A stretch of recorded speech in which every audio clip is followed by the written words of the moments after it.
नमस्कार मित्रों, हमारे YouTube चैनल में आप सभी का तहे दिल से स्वागत है। मित्रों, आज हम बात करेंगे कन्या राशि वाले जातकों के लिए कैसा रहेगा 2025। 2024 में आपने अपने जीवन में काफी ज्यादा उतार चढ़ाव देखे होंगे।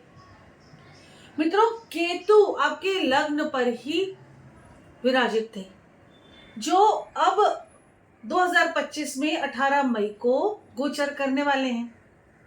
तो काफी चीजें आपको परेशानी में डाल रही होंगी। आपकी हेल्थ भी बहुत ज्यादा, आपने हेल्थ में भी उतार चढ़ाव देखे होंगे। अब हम बात करते हैं 2025 की। तो सबसे पहले मैं ग्रहों के गोचर के बारे में आपको बता दूं। जो ग्रह साल में एक ही बार गोचर करते हैं वो हैं शनि, राहु, केतु। शनि, राहु, केतु ये तीन ग्रह ही हैं जो वर्ष में, पूरे वर्ष में एक ही बार गोचर करेंगे। इसके अलावा मंगल, शुक्र, बुध और सूर्य ये ग्रह कई बार गोचर करेंगे, और वो मैं जब मंथली प्रेडिक्शन दूंगी तब उनके गोचर के बारे में विस्तार से बताऊंगी। अभी इस वीडियो में मैं कन्या राशि वाले जातकों के लिए विस्तार पूर्वक प्रिडिक्शन दूंगी। पूरे वर्ष कब क्या होगा इसके बारे में बताऊंगी। तो सबसे पहले देखते हैं गोचर के बारे में। शनि गोचर करने वाले हैं 29 मार्च 2025 को मीन राशि में, और ये एक ही बार, पूरे साल में एक ही बार गोचर होगा इनका। 2024 में शनि वक्री थे और नवंबर में मार्गी हुए हैं। तो नवंबर से थोड़े थोड़े चेंजेस आपने देखे होंगे, और अब 2025 में काफी अच्छा होने वाला है, जो आगे विस्तार से बताऊंगी। तो ये आपके मीन राशि में गोचर कर रहे हैं, छठे भाव में रोग ऋण शत्रु के भाव से निकलकर अब ये 29 मार्च को आएंगे आपके पार्टनरशिप, वैवाहिक जीवन के भाव में, यानी सप्तम भाव में। मित्रों, मंगल 21 जनवरी को सबसे पहले 2025 में गोचर करने वाले हैं। ये मिथुन राशि में गोचर करेंगे, यानी कि ये अब आपके भाग्य भाव से निकलकर दशम भाव में जाने वाले हैं। शुक्र जो लग्जरी के कारक है, ये 28 जनवरी 2025 को ये भी मीन राशि में गोचर करने वाले हैं। अभी तक ये आपके रोग ऋण शत्रु के घर पे थे, तो आपके काम में बहुत रुकावटें आ रही होगी। मित्रों, अब ये आपके सप्तम भाव में गोचर कर रहे हैं। बुध जो बुद्धि के कारक हैं, बुध जो आपके व्यापार के भी कारक हैं, बुध ग्रह 4 जनवरी को गोचर करके ये जाने वाले हैं धनु राशि में, यानी कि ये पराक्रम भाव से अब धनु राशि में आने वाले हैं। और वर्ष 2025 का पहला गोचर ही ये होने वाला है बुध का, 4 जनवरी 2025 को। बात करते हैं स्वास्थ्य के कारक सूर्य।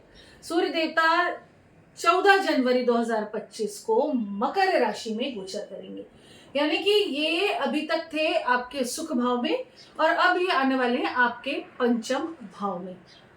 मित्रों, इसके पहले कि इन ग्रहों के गोचर के बारे में मैं और विस्तार से प्रिडिक्शन दूं, अब मैं ग्रहों के गोचर को यहीं समाप्त करके आगे पूरे साल कब क्या होने वाला है उसके बारे में विस्तार पूर्वक बताने जा रही हूँ। उसके पहले आप ये सुनिश्चित कर लें कि आपने अभी तक हमारे चैनल को सब्सक्राइब किया है नहीं। अगर नहीं किया है तो जल्दी से चैनल को सब्सक्राइब कर दें, बेल आइकन जरूर प्रेस कर दें। मित्रों, बेल आइकन प्रेस करने से समय समय पर आने वाले हमारे वीडियोस का नोटिफिकेशन आप तक पहुंच जाता और आप इससे लाभान्वित होते हैं। मित्रों, दिए गए नंबर पर व्हाट्सएप करें, डायरेक्ट कॉल ना करें, अपॉइंटमेंट लेकर अपनी समस्या बताएं और उसका निदान प्राप्त करें। नंबर है 9820793975। मित्रों, नंबर मेरा स्क्रीन पर भी दिया हुआ है और डिस्क्रिप्शन पर भी नंबर मौजूद है। आप व्हाट्सएप करें और समस्या का निदान प्राप्त करें, लेकिन जो भी मैं रेमेडीज बताऊं उन्हें अवश्य रूपेण आप फॉलो करें, अन्यथा आपके काम पूरी तरह से अगर नहीं बने तो आप दोषारोपण नहीं करें। अब हम बात करते हैं कन्या राशि वालों के लिए 2025 कैसा रहने वाला है। कन्या राशि वाले जातकों के लिए वर्ष 2025 एवरेज से कहीं ज्यादा अच्छा नजर आ रहा है। मित्रों, शनि के गोचर की बात करें तो शनि साल की शुरुआत से लेकर मार्च तक काफी अच्छे परिणाम देते हुए नजर आ रहे हैं। वहीं इसके बाद, यानी कि 29 मार्च के बाद शनि का गोचर कुछ मामलों में कमजोर नजर आ रहा है, यानी कि कुछ मामलों में कमजोर परिणाम दे सकते हैं शनि। तो वहीं देवगुरु बृहस्पति का गोचर मई के मध्य तक काफी अच्छे परिणाम दे रहा है और बाद में मिले जुले परिणाम दे सकता है। इन सब के बीच एक अच्छी बात ये रहेगी कि मई के बाद आपके प्रथम और सप्तम भाव से राहु केतु का प्रभाव समाप्त हो जाएगा, जिसकी वजह से व्यापार व्यवसाय में आ रही सारी अड़चनें दूर हो जाएंगी। दाम्पत्य संबंधी मामलों में भी अब आप देखेंगे कि काफी सुधार होने लगा है। यानी कि 19 मई के बाद चीजें बदलना शुरू होंगी पॉजिटिवली। विवाह के मार्ग में जो भी बाधाएं आ रही थी वो मई के बाद दूर होती नजर आएंगी। हेल्थ के मामले में भी समय बेहतर दिख रहा है मित्रों। राशिफल 2025 के अनुसार व्यावसायिक शिक्षा प्राप्त करने वाले जो भी स्टूडेंट्स हैं उनके लिए भी काफी अच्छे परिणाम मिलने की संभावनाएं दिख रही हैं। इस तरह से हम ये कह सकते हैं कि कुछ एक आध दो मामले को छोड़कर यह साल पूरा ही वर्ष आपको अच्छे परिणाम देने वाला है। अब हम विस्तार पूर्वक बात करते हैं कैसा रहेगा आपका स्वास्थ्य, आपकी शिक्षा, आपका काम, आपकी लव लाइफ, इन सब के बारे में। तो सबसे पहले देखते हैं कि आपकी हेल्थ यानी आपका स्वास्थ्य कैसा रहने वाला है। तो स्वास्थ्य के दृष्टिकोण से वर्ष 2025 की शुरुआत थोड़ी सी वीक नजर आ रही है। थोड़ा सा ये समय आपको बहुत अच्छा परिणाम देता हुआ नहीं दिख रहा है। साल की शुरुआत से लेकर मई महीने तक पहले भाव में राहु और केतु का प्रभाव रहेगा, जो स्वास्थ्य के लिए अच्छा नहीं कहा जा सकता है। मई के बाद इनका प्रभाव खत्म होगा तो स्वास्थ्य पहले की तुलना में काफी बेहतर होता चला जाएगा। मिड मार्च के बाद शनि का गोचर सप्तम भाव में जाकर प्रथम भाव पर दृष्टि डालेगा। यानी कि जो शनि के गोचर की वजह से जो हेल्थ है वो मिड मार्च के बाद काफी हद तक आपको राहत पहुंचाने वाला है। लेकिन पूरी तरह से स्वास्थ्य ठीक रहे ये जरूरी नहीं है मित्रों। यानी कि आपको केयरफुल तो रहना ही अपनी हेल्थ को लेकर। इस वर्ष पिछली जो स्वास्थ्य समस्याएं, जो भी हेल्थ के पुराने इश्यूज चले आ रहे हैं वो अब दूर होते नजर आ रहे हैं। अगर कोई गहरी बीमारी है, लंबी बीमारी चली आ रही है या किसी ऐसी बीमारी का जिसका ट्रीटमेंट नहीं मिल रहा है, आप जूझ रहे हैं उससे, तो अब आपको राहत मिलेगी, ट्रीटमेंट मिल जाएगा सही ढंग से, दवाइयाँ आपको असर करेंगी। थोड़ा खान पान आपको संयम पे रखना है, योग व्यायाम करना है, तो आप देखेंगे धीरे धीरे आपकी तकलीफें ठीक होती चली जाएंगी। कमर या कमर से नीचे के हिस्से में तकलीफें हो सकती हैं, लापरवाही नहीं करना है। थोड़ी सी भी समस्या आए तो आपको डॉक्टर से मिलना है और प्रॉपर दवाइयाँ लेनी है। खान पान में, आहार विहार में बहुत ज़्यादा ध्यान आपको रखना है। वॉक पर जाना है, योगा करना है, समय पर खाना, समय पर सोना है। कन्या राशि वाले जातकों के लिए अगर हम बात करें आपकी शिक्षा, तो शिक्षा से जो जुड़े यानी कि जो स्टूडेंट्स हैं या शिक्षा से जुड़े टीचर्स, लेक्चरर्स, कोचिंग क्लास चलाने वाले लोग, इन सब के लिए कैसा रहेगा समय? तो 2025 काफ़ी अच्छा नज़र आ रहा है शिक्षा की दृष्टि से। कोई बड़े व्यवधान नज़र नहीं आ रहे, कोई भी बड़ी रुकावट अब नज़र नहीं आ रही। आप जितनी मेहनत करेंगे उतना अच्छा फल आपको देखने को मिलेगा। मेहनत के अनुरूप आपको शिक्षा के क्षेत्र में लाभ होता रहेगा। साल की शुरुआत से लेकर मई के महीने तक उच्च शिक्षा के कारक देवगुरु बृहस्पति का गोचर पूरी तरह से आपके लिए अच्छा नजर आ रहा है।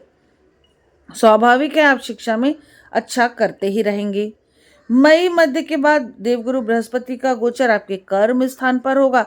ऐसे में जो टेक्निकल लाइन में पढ़ाई कर रहे हैं ऐसे स्टूडेंट्स को थोड़ी सी ज़्यादा मेहनत करनी पड़ेगी, परंतु परिणाम अच्छे मिलेंगे। उच्च शिक्षा जो भी प्राप्त करना चाहते हैं विद्यार्थी या उच्च शिक्षा प्राप्त कर रहे हैं उनके लिए भी यह गोचर काफ़ी अच्छा कहा जाएगा। अगर आप विदेश जाकर पढ़ाई करना चाहते हैं, प्रयास करें, आपको सफलता मिल जाएगी। अगर आप कोई कोचिंग क्लास डालने का सपना देख रहे हैं, प्लान कर रहे हैं, कोई इंस्टीट्यूट खोलना चाह रहे हैं, प्रयास करें, आपको सफलता मिलेगी। आपको सहयोग मिलेगा लोगों का और फाइनेंशियली सपोर्ट भी कहीं ना कहीं से ज़रूर मिल जाएगा। आप प्रयास करें, सफलता अवश्य मिलेगी। अब हम बात करते हैं व्यापार, व्यवसाय, प्रोफेशन, जॉब के बारे में। तो मित्रों, कन्या राशि वाले जातकों के लिए यह वर्ष मिले जुले परिणाम दे रहा है आपके कार्यस्थल पर। हालांकि दशम भाव की स्थिति इस वर्ष किसी नकारात्मक प्रभाव में नहीं है, लेकिन मई महीने के मध्य के बाद देवगुरु बृहस्पति का गोचर दशम भाव में रहेगा। सामान्य तौर पर दशम भाव में बृहस्पति के गोचर को अच्छा नहीं माना जाता है, लेकिन धैर्य के साथ और पुराने अनुभव के सहारे से काम करने की स्थिति में काफ़ी अच्छे परिणाम आपको मिलते रहेंगे। यानी कि आपका जो कार्यस्थल पर एक्सपीरियंस है उसके हिसाब से अगर आप कार्य करते हैं तो आपको सफलता मिलती चली जाएगी। अगर आपने धैर्य खोया तो प्रॉब्लम में आप पड़ सकते हैं। समय बहुत अच्छा नहीं है लेकिन बुरा भी नहीं है, इसलिए थोड़ा धीरज से काम करें, धैर्य बना के रखें, अपने साथ काम करने वालों से संबंध अच्छे रखें, अच्छी वाणी बोलें, उनकी छोटी मोटी बात बुरी लगे तो इग्नोर करें। आप देखेंगे कि आपके कार्य क्षेत्र में काफ़ी अच्छे परिणाम आपको मिलेंगे। मार्च के महीने के बाद शनि का गोचर सप्तम भाव में होगा, जो व्यापार व्यवसाय में कुछ थोड़ा धीमापन दे सकता है, लेकिन इन सब के बीच भी सप्तम भाव से राहु केतु का प्रभाव समाप्त हो जाएगा जब, तो आपके लिए स्थितियां काफ़ी अच्छी होती चली जाएंगी। यानी कि थोड़ा स्लो काम होगा लेकिन सफलता मिलती चली जाएगी। आपका अनुभव आपको काफ़ी ज़्यादा चीज़ें सही करने के लिए प्रेरित करेगा। आपके घर के बड़े बुजुर्ग, कार्यस्थल पर बड़े बुजुर्ग आपको उचित सलाह देने वाले हैं, जिससे कि आप अच्छा लाभ कमा सकते हैं। अगर अभी तक जॉब नहीं है तो आपको जॉब मिल जाएगा, ट्राई करें। अगर आप प्रमोशन चाहते हैं तो यह वर्ष आपके लिए औसत रहने वाला है, यानी कि प्रमोशन मिल जाए तो इंक्रीमेंट ना मिले, हो सकता है आपका पद बढ़ जाए लेकिन बहुत ज़्यादा सैलरी ना बढ़ पाए, यह सैलरी बढ़ जाए और पद ना बढ़े, इज्जत उतनी की उतनी ही रहे और पैसे बढ़ जाए। आपको अपने कार्यस्थल पर कड़ी मेहनत करने की ज़रूरत दिख रही है मित्रों, और अगर आपने सही ढंग से मेहनत की तो आपके सीनियर्स भी आपसे काफ़ी प्रसन्न रहेंगे। अगर आपका अपना बिजनेस है तो आपके अंडर काम करने वाले आपसे खुश रहेंगे। कंपनी की सामर्थ्यता जितनी है और आपकी मेहनत जितनी है उसके हिसाब से आपकी तरक्की संभावित होगी। अगर कंपनी बहुत बड़ी है तो बड़े रूप से आपको तरक्की मिलेगी, यानी कि पैसे ज़्यादा मिलने लगेंगे, बहुत ज़्यादा। कंपनी छोटी है तो थोड़ा सा कम प्रॉफिट होगा, थोड़ा सा कम अमाउंट में इंक्रीमेंट होगा, पर आपकी स्थिति अच्छी नज़र आ रही है मित्रों। कोई सम्मान की प्राप्ति भी हो सकती है, कोई आपके हिस्से में बड़ी उपलब्धि आ सकती है, छोटे मोटे व्यवधान आएंगे, हर दिन एक साथ नहीं रहेगा, लेकिन कुल मिलाकर साल अच्छा है। आप थोड़ा सा रिलैक्स महसूस करने वाले हैं। बात करें आर्थिक पक्ष की तो आर्थिक पक्ष जब आपका काम अच्छा है तो मजबूत होता चला जाएगा मित्रों। आपको पैतृक संपत्ति से धन की प्राप्ति भी हो सकती है। व्यापार व्यवसाय में लाभ के तौर पर या इंक्रीमेंट के तौर पर जॉब में आपको धन की प्राप्ति ज़्यादा हो सकती है, पहले की अपेक्षा आप ज़्यादा पैसे कमा सकते हैं। घर परिवार से भी कुछ मिलेगा, वहाँ से भी पैसा मिल सकता है, कुछ बड़ा अमाउंट भी मिलने की उम्मीद है मित्रों।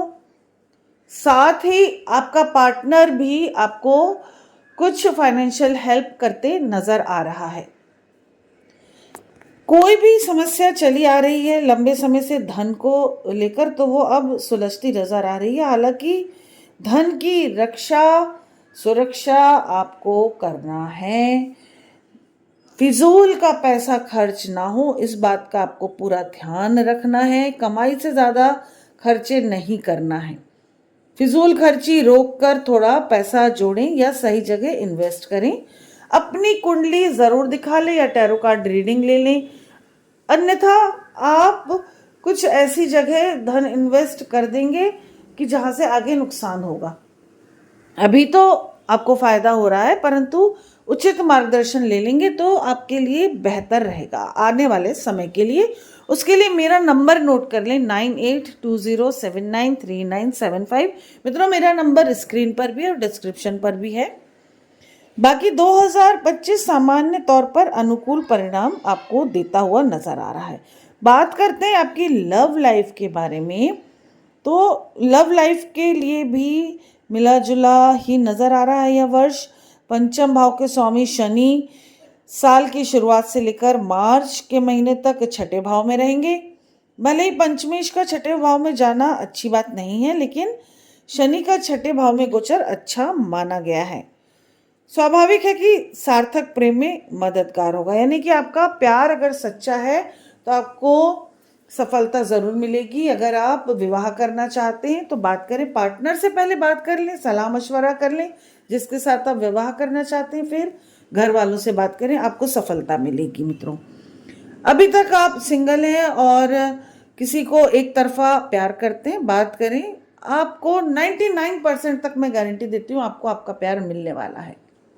समय आपके लिए अच्छा है। मित्रों, जिनका प्रेम सच्चा है उनके लिए समय बेहतर है। 2025 आपको काफी ज्यादा मदद करते हुए नजर आ रहा है। प्रेम विवाह करने के लिए यह वर्ष काफी अच्छा दिख रहा है। अगर आप टाइम पास कर रहे हैं या किसी मतलब के लिए किसी के साथ जुड़े हुए हैं तो समझ जाइए आपके झगड़े होने वाले हैं, समस्याएं बढ़ने वाली हैं आप दोनों के बीच में, और हो सकता है रिश्ता टूट जाए। लेकिन सच्चे प्रेम करने वालों के लिए वर्ष काफी अच्छा नजर आ रहा है। वहीं वैवाहिक जीवन की बात करें तो काफी ज्यादा उथल पुथल आपके जीवन में रहती है। ऐसे में वर्ष का पहला हिस्सा काफी ज्यादा मददगार नजर आ रहा है। सप्तमेश बृहस्पति भाग्य भाव में है। स्वाभाविक है कि आपके पुण्य कर्मों से आपकी कुंडली के अनुसार आपको योग्य और धार्मिक स्वभाव वाला जीवन साथी मिलने वाला है। और अगर आप पहले से ही शादीशुदा हैं तो समस्याएं तो नजर आ रही हैं, लेकिन थोड़ा आप संयम में रहेंगे ना, अपनी वाणी को संयम में रखेंगे तो चीजें ठीक होती चली जाएंगी। मई के महीने के बाद काफी हद तक आपका वैवाहिक जीवन सुधर सकता है। वैवाहिक जीवन के मामले में यह वर्ष मिला जुला परिणाम दे रहा है। एक और जहां मई महीने के बाद राहु केतु का प्रभाव सप्तम भाव से दूर होकर आपकी आपसी गलतफहमियों को दूर करने का काम कर रहा है, वहीं मार्च महीने के बाद शनि का सप्तम भाव में होना थोड़ी सी परेशानियां गलतफहमियों को बढ़ा सकता है। यानी कि बहुत अजीब सी विरोधाभासी चीजें दिख रही हैं, परंतु आपको जब मालूम है ग्रह कर रहे हैं, एक दिन गलतफहमियां पैदा कर रहे हैं, एक दिन ठीक कर रहे हैं, तो संयम से काम लें, क्योंकि एंड ऑफ द डे सब कुछ ठीक होने ही वाला है। मित्रों, पुरानी समस्याएं दूर होने का योग बन रहा है। आपकी मैरिड लाइफ में कोई भी समस्या जो बहुत लंबे समय से चली आ रही है वो अब दूर होगी। अगर डाइवोर्स का केस चल रहा है या आपने सोच लिया डाइवोर्स लेने का, तो एक बार और सोच लें, हो सकता है चीजें सुधर जाएं। डाइवोर्स होना अच्छी बात नहीं है। गृहस्थ जीवन की बात करें तो गृहस्थ जीवन में थोड़ी छोटी बड़ी समस्याएं नजर आ रही हैं। जानबूझकर कोई आपको परेशान कर सकता है, कुछ उल्टा सीधा बोल सकता है। आपकी फैमिली में आपके स्पाउस की फैमिली से कोई आपको कुछ बोल सकता है, जिससे कि आपकी गृहस्थी डावाडोल होती नजर आ रही है। आपको ऐसे में करना ये है कि ऐसे लोगों से थोड़ी सी वैचारिक दूरी बना लें, ज़्यादा उनसे डिस्कस ना करें जो अननेसेसरी आपको नीचा दिखाने की कोशिश करते हैं। मित्रों, मार्च के महीने तक चतुर्थ भाव पर कोई नेगेटिव प्रभाव नहीं है। साथ ही साथ चतुर्थेश बृहस्पति भी मई के महीने के मध्य भाग तक अच्छी स्थिति में रहेंगे। अतः तब तक सामान्य तौर पर गृहस्थ जीवन भी अनुकूल रहने वाला है, लेकिन मार्च के बाद से शनि का प्रभाव शुरू होगा तो धीरे धीरे परेशानियां बढ़ेंगी। आपको बहुत ज़्यादा संयम से काम लेना है। फैमिली के अंदर आपको स्ट्रेस का जब जैसे ही माहौल बनने लग जाए, थोड़ा सा उस माहौल से दूर हो जाना है, थोड़ा बाहर टहल कर आ जाएं, एक 10 मिनट के लिए। समय कई बार निकल जाता है, समस्या अपने आप खत्म हो जाती है। आपको गृहस्थ जीवन में सुख शांति मिले, इसके लिए आपको थोड़ा सा लापरवाही से बचना है, फिजूल खर्ची से भी बचना है। मित्रों, ऐसा दिख रहा है कि अननेसेसरी खरीदारी, लापरवाही, फिजूल खर्ची की वजह से समस्याएं बढ़ेंगी, तो आपको इन पर कंट्रोल करना है। अगर ऐसा आप करते हैं तो गृहस्थ जीवन में अनुकूलता आप बनाए रखने में कामयाब होंगे। अगर बात करें आपके भूमि भवन वाहन सुख के मामले में, तो पैतृक संपत्ति से अवश्य आपको बड़े लाभ मिलने वाले हैं। आप कोई नई जगह ले सकते हैं, पुरानी बेच सकते हैं, कोई ज़मीन का टुकड़ा, फ्लैट, मकान, दुकान आदि भी खरीद सकते हैं या बुकिंग कर सकते हैं। नया वाहन आप ले सकते हैं, पुराना वाहन बेच सकते हैं। यानी कि कुल मिलाकर यह पूरा वर्ष भूमि भवन वाहन के मामले में अच्छा है। छोटी मोटी कठिनाइयाँ तो आएंगी ही, आपके हर मामले में बीच बीच में कुछ ना कुछ कठिनाइयाँ, रुकावटें आती नजर आ रही हैं, पर again end of the day आपको सफलता मिलने वाली है। मित्रों, फिर भी कोई समस्या लगे तो बेझिझक होकर आप मुझसे व्हाट्सएप पर संपर्क कर सकते हैं। मेरा नंबर है 9820793975। मित्रों, अब आपको उपाय बताते हैं। तो उपाय ये है कि काली गाय की नियमित रूप से आप सेवा करें। काली गाय की सेवा करते रहेंगे तो शनि, राहु, केतु, सारे जो ग्रहों के बैड इफेक्ट हैं वो धीरे धीरे शांत हो जाएंगे और आपको राहत मिलेगी। माथे पर नियमित रूप से केसर का तिलक लगाएं। आपके गुस्से को यह तिलक शांत करेगा, दिमाग ठंडा रखेगा, सोचने समझने की आपकी क्षमता को बढ़ाएगा। गणेश जी की पूजा आराधना नियमित रूप से आपको करते रहना है, जिससे कि आपकी बुद्धि सही चलेगी और आपको तरक्की मिलती रहेगी। मित्रों, फिर भी कोई समस्या लगे तो आप मुझसे संपर्क कर लें। अपना ध्यान रखें, अपनों का ध्यान रखें, स्वस्थ रहें, सुरक्षित रहें। यह वर्ष यानी कि 2025 आपकी सारी मनोकामनाएं पूरी करे। इसी के साथ नमस्कार। जय श्री महाकाल, जय माता की।